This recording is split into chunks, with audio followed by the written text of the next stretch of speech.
군산이라고 하는 곳이 진짜 좋은데 여러분 속으시면 안 됩니다.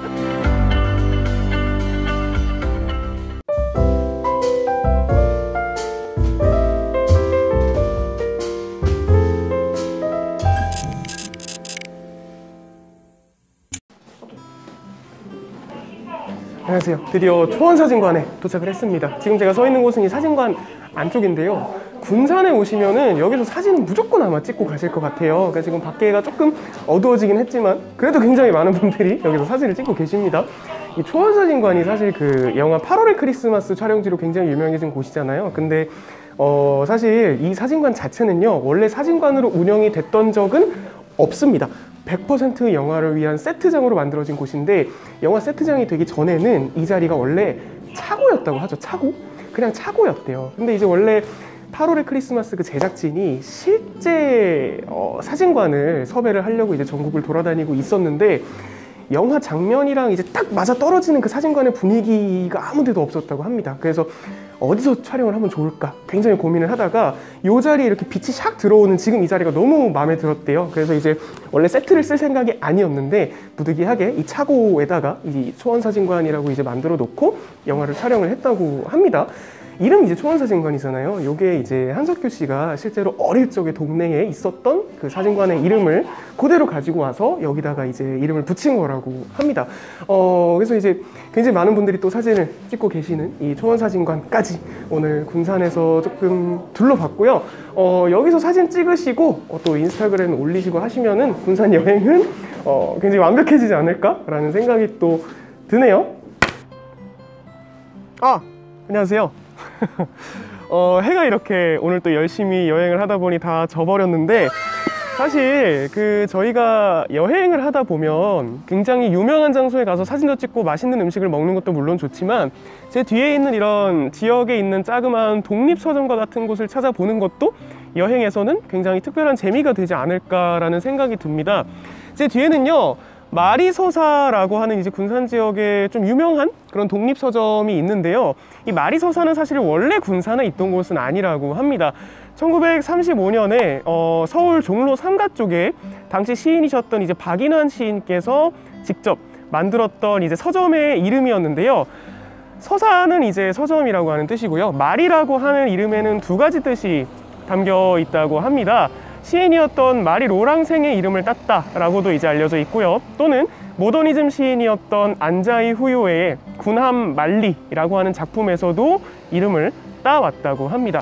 당시 종로 3가에 있었던 마리서사에서는 주변에 있는 굉장히 많은 시인들이 모여서 서로 이야기도 나누고 문화를 교류하는 그런 장소였다고 합니다. 지금 종로 3가의 마리서사, 오리지널 마리서사는 원래 없어졌지만 강원도 인제에 가시면 박인환 문학관에서 그 복원되어 있는 것을 만나보실 수가 있고요. 그 장소를 이제 최대한 고스란히 복원하시고자 한 사장님의 노력이 담겨 있는 그런 독립서점이기도 합니다. 군산에 오시면 이 공간을 찾아보는 것도 굉장히 좋을 것 같습니다. 안녕하세요. 여기가 바로 선유도라고 하는 곳의 대장봉에 지금 올라왔습니다. 저희가 이 대장봉이요, 인터넷에 치면은 이제 한 15분 정도 걸어서 올라가야 된다고 나오는데, 여러분 속으시면 안 됩니다.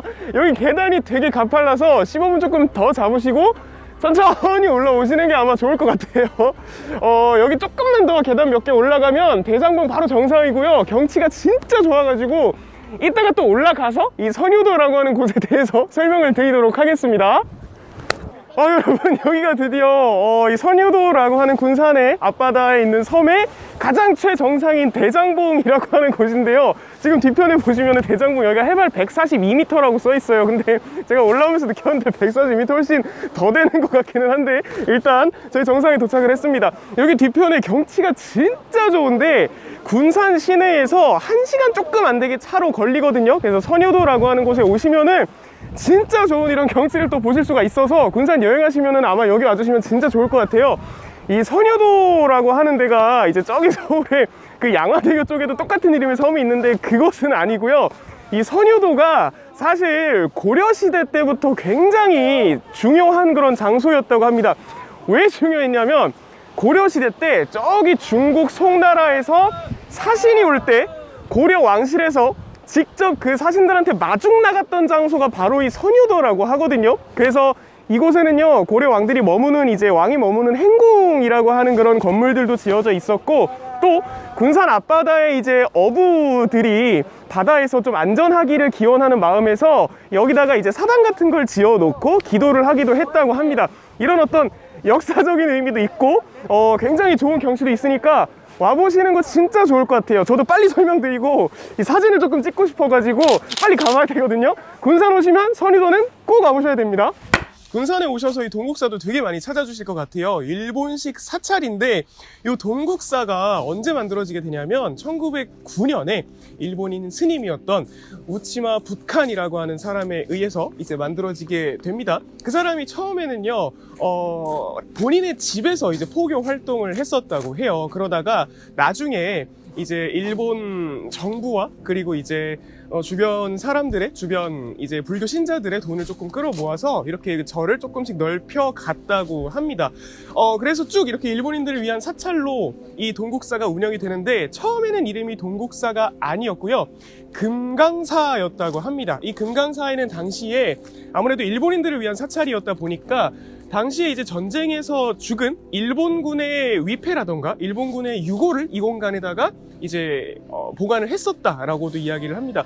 나중에 이제 우리나라가 해방되고 나서는요, 대한불교 조계종에서 이 동국사를 이제 소유를 하게 되고 이름을 금강사에서 동국사로 바꾸게 되는데, 동국사라고 하는 이름이요, 우리나라를 가리키는 말인 해동성국을 줄인 말이라고 합니다. 그리고 지금 뒤편에 보시면은 이제 대웅전 건물이 보이실 거예요. 이 대웅전이 이제 사찰에서는 가장 중심이 되는 건물인데, 안쪽에다가 김제 금산사라고 하는 사찰에서 삼존 불상을 갖다가 또 이제 모셔놨다고 합니다. 그래서 일본의 색깔을 완전히 지우고 동국사라고 하는 절로 다시 재탄생을 하게 됐다라고 생각을 해주시면 될 것 같은데, 사실 이 동국사가 굉장히 오래전에 지어진 사찰이다 보니까 복원을 해야 했대요. 그래서 이제 해방되고 나서 이 동국사를 복원을 하려고 일본식 기와를 조금 찾았다고 합니다. 필요해서. 근데 이제 당시에 문화재청에서 절대로 일본식 기와를 수입하는 것은 안 된다라고 얘기를 했대요. 그래서 우리나라에서 일본식 기와를 만들 수 있는 곳을 굉장히 열심히 찾아다녔다고 하는데 찾기가 정말 힘들었지만 찾기는 했습니다. 그래서 일본식 기와를 직접 우리나라에서 구워서 동국사 복원하는 데 사용을 하게 되는데, 비용은요, 당시 비용이 수입하는 것에 정확히 2배가 들었다고 합니다. 그만큼 큰 돈을 들여서 이 동국사를 복원을 해놨대요. 이렇게 열심히 복원을 해놓은 동국사가 사실 지금 이렇게 아름다운 모습으로 남아있기는 하지만 없어질 뻔하기도 했는데, 김영삼 정부 때 이제 조선총독부를 폭파를 시켜버린 것처럼 일본의 잔재를 다 없애버리기 위해서 이 동국사도 처음에 없애버리려고 했었다고 합니다. 근데 그때 당시에 이 동국사가 국가 소유가 아니라 대한불교 조계종의 사유지였기 때문에 배상금이 3억 원 이상이 발생을 했대요. 그 배상금이 너무나 큰 돈이다 보니까 동국사를 당시에 없애지 못했다라고 하는 이야기가 전해져 오고 있습니다. 그래서 이제 일본인들이 처음에 만들어 놓은 사찰이기는 한데, 요 사찰을 처음에 지었던 일본 조동종이라고 하는 불교 종파에서 1993년도에 제국주의에 조동종이 참여했다라고 하는 것을 인정하고요, 사과를 하기 시작을 해요. 그리고 2012년에 일본 조동종에서 참회의 글을 써서 이 동국사에다가 직접 가져다가 놓게 됩니다. 그리고 3년 후였던 2015년에는 그 바로 옆자리에 소녀상, 이제 저희 대한민국 소녀상이 또 자리를 하게 되죠. 그래서 일본인에 의해서 지어진 사찰이지만 지금 현재는 굉장히 그런 다양한 모습들을 또 살펴볼 수 있는 곳이기도 합니다. 군산에 오시면은요, 요 또 일본식 사찰로 이렇게 뭐 지어진 또 우리나라의 다른 사찰과는 많이 다른 모습을 보실 수 있으니까 보시는 거를 추천드리도록 하겠습니다. 감사합니다. 안녕하세요. 열심히 이렇게 또 군산을 여행하다 보니까 어느덧 저희 마지막 장소에 도착을 했습니다. 군산 여행의 가장 마지막을 장식할 장소, 뒤에 적혀있는 임피역이라고 하는 기차역인데요. 뭔가 느낌이 혹시 오십니까? 구독자 여러분들? 기차 여행을 아마 되게 좋아하실 것 같은데, 뒤편에 보시면은요, 여기 되게 낡아서 지금 기차가 다니는 역이라는 생각이 안 드실 거예요. 맞습니다. 여기는 지금 현재 운영이 되고 있지 않는 폐쇄된 기차역인데, 1936년, 그러니까 일제강점기 한창 중간이었죠. 1936년에 이 자리에 인피역이라고 하는 역사를 새롭게 짓게 된 건데요. 처음에 인피역이 만들어질 때는 간이역으로 만들어졌다고 합니다. 잠깐 그냥 기차가 지나갈 때 들리는 간이역으로 만들어졌다가 나중에 이 인피역에 들리는 손님이 점점 늘어났다고 해요. 그래서 간이역에서 인피역이 보통역으로 승격이 한번 됩니다. 그러니까 레벨업을 한 거라고 보시면 되는데, 그렇게 손님들이 되게 많았대요. 화물기차도 되게 많이 지나다녔다고 하고요. 나중에 이제 우리나라가 해방되고 나서는 손님이 조금씩 줄어들기 시작을 합니다. 손님이 계속 줄어들다가 다시 간이역이 되었다가 2005년이 돼서는요, 그래도 2005년까지는 운영을 했던 역이라는 거겠죠? 2005년이 되면은 화물을 실은 기차도 더 이상 이 역에 정차를 하지 않게 됩니다. 손님들이 점점 많이 줄어들다가 결국에 2006년에 매표소가 사라지면서 지금처럼 폐쇄된 기차역이 되어버리게 됩니다. 그래서 이제 14년 정도 이렇게 그냥 역사 자체만 남아있는 모습으로 이제 관광객들한테 조금 이렇게 고즈넉한 모습을 보여주고 있는데, 사실 이제 군산 시내에서 조금 멀리 떨어져 있기 때문에 뭐 차량이 없으신 분들은 조금 오시기 힘드실 수도 있어요. 그러나 여건이 되신다면 굉장히 또 좋은 경치랑 저렇게 기차까지 같이 보실 수가 있기 때문에 꼭 한번 오시는 걸 추천드립니다. 군산에서의 마지막 장소 인피역이었고요. 저 인피라고 하는 지명이 조금 생소하실 거예요. 인피라고 하는 곳이 이제 한자 그 자체로는 그 물을 막는 방뚝을 다스린다 라고 하는 뜻이라고 합니다. 그래서 이제 원래는 군산이 있었고 인피군이라고 하는 도시가 따로 있었는데 나중돼서 군산시 하나로 통합이 되었다라고 보시면 될 것 같아요. 그곳에 있는 이제 인피역이라고 하는 곳이니까 군산 여행 시 꼭 추천하는 마지막 장소로 제가 자신 있게 말씀을 드리겠습니다. 네, 이렇게 사실 인피역까지 해서 군산 여행을 조금 마무리를 해보려고 합니다. 마지막으로 좀 이제 구독자 여러분들께, 시청자 여러분들께 이제 들려드리고 싶은 얘기, 간단한 얘기가 한 가지가 있는데, 이 군산이라고 하는 도시를 이제 고향으로 해서 태어난 문학인이 한 분 계세요. 당시에 이제 살다가 이제 48살이라는 비교적 빠른 나이에 돌아가셨던 채만식이라고 하는 분이 군산 출신이신데요. 채만식이라고 하는 분이 군산이라고 하는 곳을 실제로 배경으로 해서 집필을 한 탕류라고 하는 소설이 또 있습니다. 그 소설을 읽어보시면 군산을 배경으로 펼쳐지는 여러 가지 그 일제강점기의 이야기들을 또 확인을 하실 수가 있을 것 같아요. 채만식 문학인 같은 경우는, 채만식 작가님 같은 경우는 일본 와세다 대학을 나오셔서 이제 동아일보에 작품을 쓰시면서 이제 등단을 하시게 됩니다.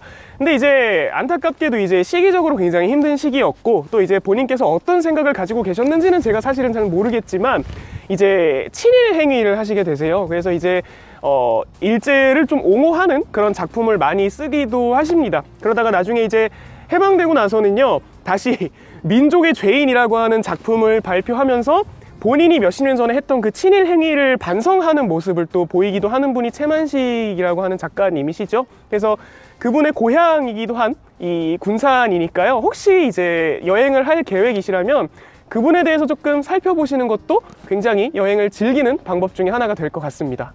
네, 이렇게 군산 여행이 모두 끝이 났습니다. 지금까지 열심히 시청해 주셔서 너무너무 감사드리고요. 또 군산을 이렇게 여행을 하게 되시면 제가 소개해드린 장소 외에도 맛있는 장소, 예쁜 카페, 좋은 관광지가 굉장히 많이 있으니까 천천히 둘러보시면은 분명히 좋은 추억을 남기실 수 있을 거라고 저는 생각을 합니다. 마지막 인사드리기 전에 사실 이번 영상을 통해서 이 군산이라고 하는 도시에 얽혀있는 스토리에 대해서 제가 많이 좀 말씀을 드린 것 같아요. 마지막으로 이제 아까 잠깐 소개를 해드렸던 채만식님의 탕류라고 하는 작품에 대해서 간단하게 설명을 조금 드리려고 하는데, 탕류라고 하는 이제 작품을 읽어보면 주인공이요, 군산이 개항돼서 굉장히 빠르게 발전하고 있는 당시 일제강점기 시기였기 때문에 군산에 가서 우리 팔자를 한번 고쳐보자 라고 하는 굉장히 큰 꿈을 가지고 군산으로 이제 주인공이 올라오게 됩니다. 그러나 주인공이 군산에서 마주하게 된 건 너무나 잔혹하고 냉혹한 현실이었대요. 그래서 작품에서 주인공은 결국 본인의 삶을 제대로 뜯어고치지 못하고 큰 돈을 벌지 못하고 패가망신을 하게 됩니다.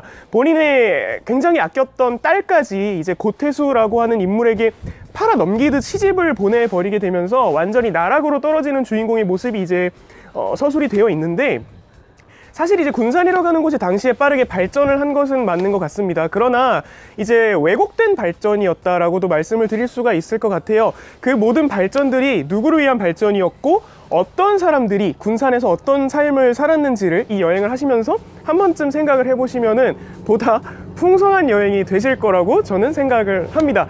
네, 지금까지 군산 여행기 열심히 시청해 주셔서 너무너무 감사드리고요. 저는 이 기차를 타고 집으로 가보도록 하겠습니다.